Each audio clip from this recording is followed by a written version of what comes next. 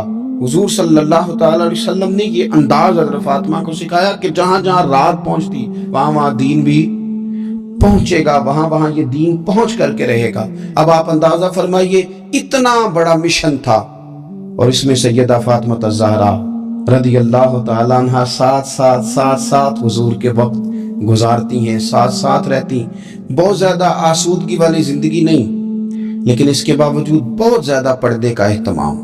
با پردہ عورت کون ہوتی ہے؟ جو برقع پہنے اور سارا گھوم کے واپس آ جائے؟ برقع اس نے پہنا، نقاب اس نے کر لیا، جہاں دل کرے جائے؟ نہیں، یہ بھی با پردہ ہے، اس پر بھی کوئی الزام نہیں۔ لیکن جو اصل با پردہ عورت ہے وہ کون ہے؟ جو گھر سے صرف ضرورت کے لیے نکلے، صرف مجبوری کے لیے گھر سے باہر جائے، ورنہ اپنے گھر سے، وہ عورت با پردہ ہے۔ ایک دن نبی پاک صلی اللہ تعالی علیہ وسلم نے صحابہ سے پوچھا نا، بتاؤ مجھے دنیا میں سب سے بہترین عورت کون ہوتی ہے؟ لوگوں کا اپنا اپنا رویہ ہوتا ہے۔ کچھ کا خیال تھا کہ جو قرآن پاک کی حافظہ ہو، کچھ کا خیال تھا عالمہ فاضلہ ہو، کچھ کا خیال تھا کہ بچوں کی تربیت ٹھیک کرنے والی ہو، دین جس نے بچوں کو سکھایا وہ بہتر۔ سب اپنے اپنے انداز میں بات کرتے ہیں، لیکن حضور نے فرمایا تم نے میری مراد کو پہنچے۔ حضرت مولا علی شیر خدا فرماتے میں پیچھے بیٹھا تھا، ذرا میں نے گردن جھکائی اور چھپ کے، نہ ویسے بھی قد مبارک بظاہر تھوڑا چھوٹا تھا حضرت علی کا، کہتے میں نکل گیا، حضرت فاطمہ کا حجرہ ساتھ ہی تھا، جا کے میں نے کہا فاطمہ حضور نے سوال پوچھا ہے، اب میں کس طرح یہ بات کروں کہ مولا علی شیر خدا کا علم؟ حضور نے فرمایا کہ میں علم کا شہر ہوں تو علی دروازے ہیں، تو اگر حضرت علی بھی کسی سے مسئلہ پوچھنے جائیں تو پھر بتاؤ نا کہ سیدہ فاطمہ کا علم کتنا شاندار ہوگا، ان کے علم کا کیا مرتبہ اور مقام ہے کہ حضرت فاطمہ سے پوچھا جا کے، کہا فاطمہ آج نہ حضور نے سوال پوچھا ہے تو سب صحابہ محو حیرت ہے۔ حضور نے پوچھا بہترین عورت کون ہوتی ہے؟ تو کسی نے کچھ بتایا، کسی نے کچھ بتایا، بات بن نہیں رہی، آپ ذرا جلدی سے بتائیں۔ تو حضرت فاطمہ کہنے لگی علی بہترین عورت پتہ کون ہوتی ہے؟ یہ آپ نے غور کرنا لفظوں پہ، کہا بہترین عورت وہ ہوتی ہے جسے نہ کبھی غیر مرد نے دیکھا ہو اور نہ کبھی اس نے غیر مرد دیکھا ہو، وہ سب سے بہترین عورت ہے۔ آپ میری بات پہ غور کریں، بس یہ حد ہے، یہ سیدہ فاطمہ کا پیغام ہے، یہ آج کے جمعے کا میسیج ہے۔ فرمایا نہ اس نے غیر مرد دیکھا ہو اور نہ غیر مرد نے اسے دیکھا، بہترین عورت ہے۔ حضرت سیدنا علی المرتضیٰ کہتے ہیں میں چپکے سے آ کے پھر صفوں میں بیٹھ گیا، بات ابھی جاری تھی، صحابہ بات کر رہے تھے، میں نے ہاتھ کھڑا کیا، میں نے کہا حضور بتاؤں؟ فرمایا بتاؤ۔ میں نے کہا یا رسول اللہ بہترین عورت وہ ہوتی ہے نہ اس نے غیر مرد دیکھا ہو اور نہ غیر مرد نے کبھی اسے دیکھا ہو۔ حضور نے میری بات سنی تو مسکرا کے فرمایا فاطمہ میرے جگر کا ٹکڑا ہے۔ کہا فاطمہ میرے جگر کا ٹکڑا ہے، تو حضرت علی مرتضیٰ کہتے ہیں صحابہ ایک دوسرے کا منہ دیکھ رہے تھے کہ بتایا تو علی نے، تعریف حضرت فاطمہ کی انہیں نہیں سمجھ آ رہی تھی، میرے دوستوں کو تو مجھے تو آ رہی تھی نا، مجھے تو سمجھ آ رہی تھی نا کہ حضور کیا فرما رہے۔ تو سیدہ فاطمہ الزہرا وقت وصال آ گیا، 6 ماہ حضور کے بعد گزارے پر آنکھوں سے آنسو خشک نہیں ہوئے، اور عجیب سیرت نگاروں نے باتیں لکھی ہیں، حضور کی اونٹنی بھی آ کے نا حضور کے بعد حضرت فاطمہ کے دروازے پہ بیٹھی رہتی، حضور کی اونٹنی بھی، وہ جو حضور کے جانور تھے نا وہ بھی سیدہ فاطمہ کے دروازے پہ آ کے بیٹھے رہتے۔ 6 ماہ یوں ہی گزرے، پھر ایک دن حضرت مولا علی شیر خدا کو بلا کے کہا کہ علی بس ایک بات کا خیال رکھنا، جنازہ میرا رات کو اٹھانا، رات کو پردوں میں چھپ کے وقت بتایا ہے۔ تو اب بھی چاہتی ہوں کہ میرے جنازے کو میری چارپائی کو بھی غیر محرم نہ دیکھیں۔ اور پھر فرمایا کہ حضرت اسماء کو بلا کے کہا کہ میرا جنازہ رات کو اٹھایا جائے اور پردے کا خاص اہتمام کیا جائے۔ تو انہوں نے کہا میں نے حبشہ میں ایک طریقہ دیکھا ہے کہ عورتوں کو جنازے کو اوپر سے کئی چادروں کے ساتھ ڈھانپ دیا جاتا ہے۔ فرمایا بس وہی میرے ساتھ بھی کرنا۔ رات کو ہی جنازہ اٹھا تو شاید مدینے میں آج کوئی آنکھ ایسی نہیں تھی جو خشک رہی ہو۔ حضرت عمر جیسے لوگ بھی روئے، حضرت ابوبکر صدیق جیسے لوگوں کی آنکھیں بھر آئیں، سیدنا عثمان غنی رضی اللہ تعالیٰ عنہ بھی ایک کونے میں بیٹھے تھے۔ کئی منٹوں تک سیدہ عائشہ صدیقہ رضی اللہ تعالیٰ عنہ بولی نہیں۔ لوگوں نے کہا ہوا کیا؟ فرمانے لگی آج حضور کی تصویر کی رخصتی کی باری آئی ہے، آج تصویر حضور کی جا رہی ہے۔ رات کو جنازہ سیدہ فاطمہ نے وصیت کی جاتے ہوئے بھی غیر محرم کی نظر نہ پڑے۔ امام سیوطی نے حدیث لکھی ہے، میرے نبی پاک نے فرمایا دن ہوگا قیامت کا، اللہ فرشتوں سے فرمائیں گے نظریں جھکا لو۔ اہل محشر سے کہا جائے گا ذرا اپنی نظریں جھکا۔ یہ اہل محشر کون ہوں گے؟ ولی، غوث، کتب، صلحاء، اتقیاء، علماء۔ اپنی گردنیں جھکاؤ، نظریں جھکاؤ، کیا ہونے لگا ہے؟ کہا محمد کی بیٹی فاطمہ کی سواری گزرنے لگی۔